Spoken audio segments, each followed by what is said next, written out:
रूस यूक्रेन महायुद्ध में इस वक्त की सबसे बड़ी खबर बल्गेरिया से आ रही है। बल्गेरिया ने रूस के प्रति अपनी नीति में बड़ा बदलाव कर दिया है। बल्गेरिया की संसद ने यूक्रेन को डायरेक्ट हथियार सप्लाई करने के प्रस्ताव को मंजूरी दे दी है। बल्गेरिया यूक्रेन को 100 बख्तरबंद वाहन भेजने जा रहा है।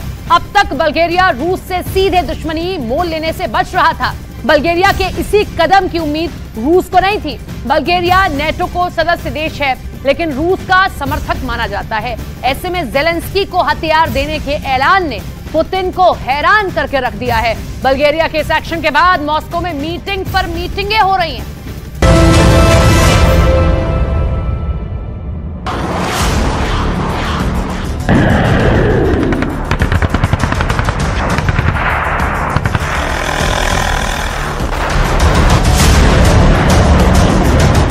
महायुद्ध में तीसरे देश की एंट्री। रूस का करीबी अब पुतिन का सबसे बड़ा दुश्मन। हथियारों की खेप पहुंचेगी यूक्रेन।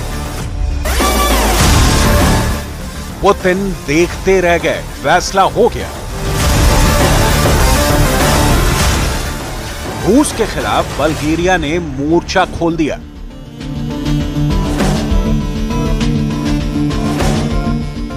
बहुत करीबी रिश्ते रहे हैं बल्गेरिया और रूस के। दोनों के बीच सांस्कृतिक समानता के कारण बल्गेरिया को अब तक रूस का साथी माना जाता था। इस तथ्य के बावजूद कि बल्गेरिया नाटो का सदस्य देश है, बल्गेरिया ने ज़ेलेंस्की की मदद के लिए अब तक हाथ नहीं बढ़ाया था। लेकिन अब बल्गेरिया ने एक बहुत बड़ा और चौंकाने वाला फैसला किया है, जिससे मॉस्को की नींद उड़ गई है।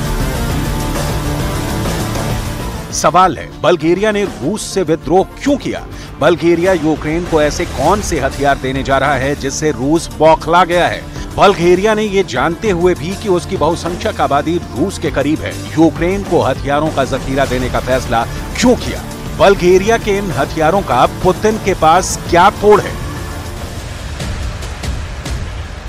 इन सारे सवालों का जवाब एक एक कर बताएंगे, लेकिन पहले ये तस्वीर जिसने बल्गेरिया की युद्ध के प्रति सोच बदल दी है।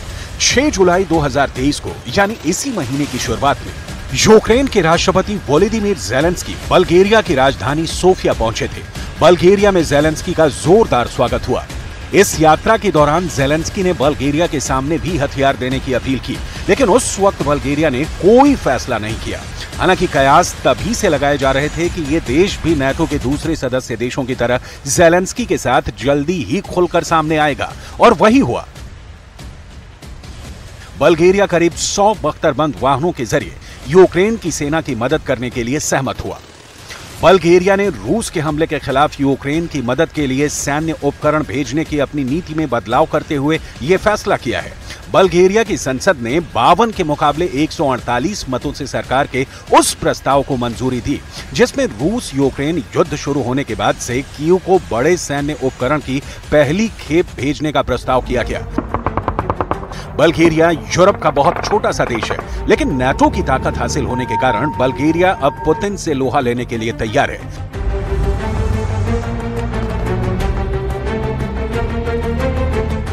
ज़ेलेंस्की को हथियार देने के फैसले की डिटेल में जाने से पहले यूरोप में बल्गेरिया की भौगोलिक स्थिति को समझना बहुत जरूरी है, क्योंकि बल्गेरिया के जंग में घी डालने से आग और भड़कने वाली है।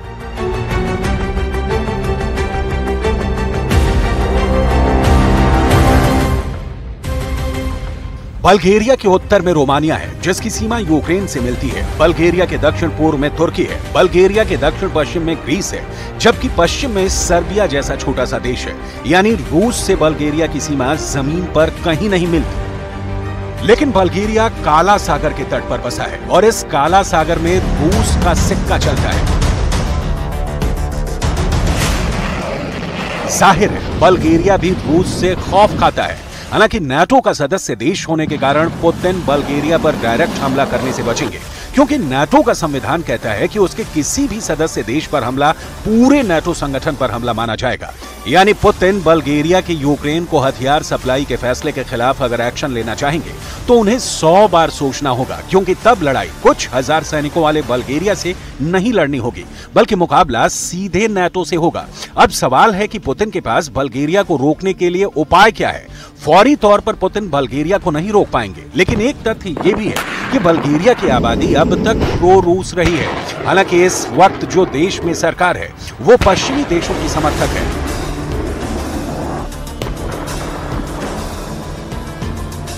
और ज़ेलेंस्की को हथियार पहुंचाने का निर्णय इसी सरकार ने किया है। तो मतलब ये कि बल्गेरिया ने पाला बदल दिया है और खुलकर मैदान में है। पुतिन को चुनौती देते कि रोक सको तो रोक लो।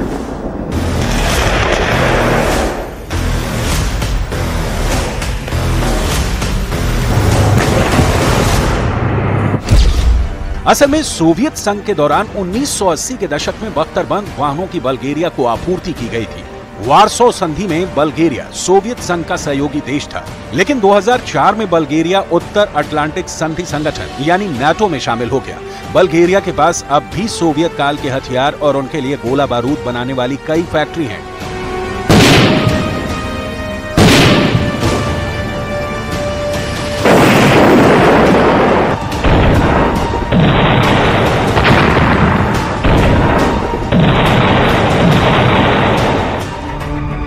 बल्गेरिया ने यूक्रेन को बख्तरबंद वाहनों की सप्लाई का ऐलान भले ही पहली बार किया हो, लेकिन तथ्य ये भी है कि अप्रैल 2022 से अगस्त 2022 तक यूक्रेन को गोला बारूद और डीजल दोनों की आपूर्ति की।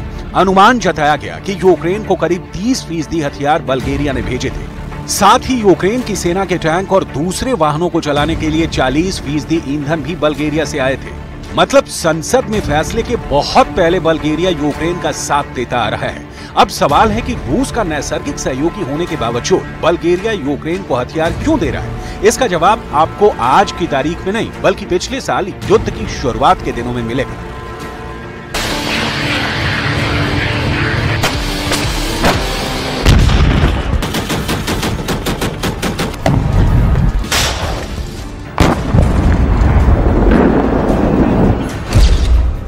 बल्गेरिया रूसी गैस पर काफी ज्यादा निर्भर है। इसके बावजूद पिछले साल अप्रैल में कई देशों ने रूस से आने वाली गैस में कटौती की थी। बल्गेरिया भी उन देशों में से एक था। ये एक साहसिक कदम था।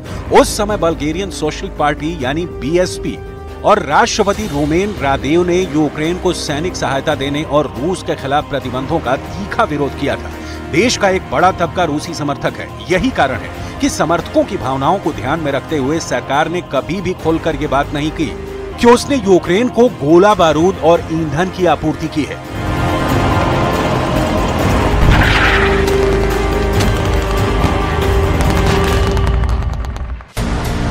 लेकिन अब तस्वीर बदल गई है। इसका एक कारण तो ये भी है कि बल्गेरिया में पुतिन और उनके हमले का सीधे तौर पर समर्थन करने वाले लोगों की संख्या कम हो रही है। बल्गेरिया की नई सरकार इसी का फायदा उठा रही है। हालांकि बल्गेरिया के बख्तरबंद वाहन यूक्रेन के कितने काम के हैं, ये तो युद्ध मैदान में इनके उतरने के बाद ही क्लियर हो जाएगा।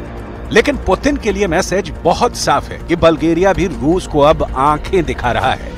इससे पहले एस्टोनिया, लात्विया और लिथुआनिया जैसे छोटे देश भी नाटो शक्ति संपन्न होने के कारण ज़ेलेंस्की को मदद करते आए हैं।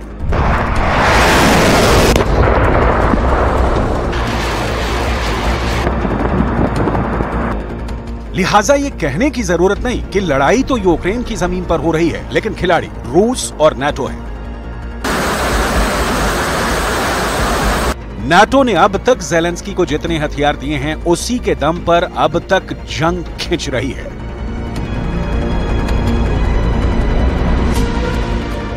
आपको याद हो तो इसी साल अप्रैल और काला सागर में अमेरिका और रूस के बीच टक्कर हुई थी। अमेरिका ने यह आरोप लगाया था कि रूस के लड़ाकू विमानों ने उसके एक ड्रोन पर वार किया है, जिसके बाद काला सागर कांड से घबराए बल्गेरिया और रोमानिया ने सुरक्षा समझौता किया था। इस समझौते पर मुहर लगने के बाद बल्गेरिया के राष्ट्रपति रोमेन रादेव ने दावा किया कि रूस यूक्रेन की जंग पड़ोसी देशों के लिए भी खतरा बन सकती है। ऐसे में मित्र देशों के लिए आपसी सहयोग बढ़ाना बेहद जरूरी है। मतलब बल्गेरिया पहले से ही इस बात की तैयारी कर रहा था कि पुतिन उसके खिलाफ एक्शन ले। उसके पहले नाटो के प्रति वो अपनी वफादारी साबित करेगा, जो अब यूक्रेन को हथियार सप्लाई के तौर पर दिख रहा है।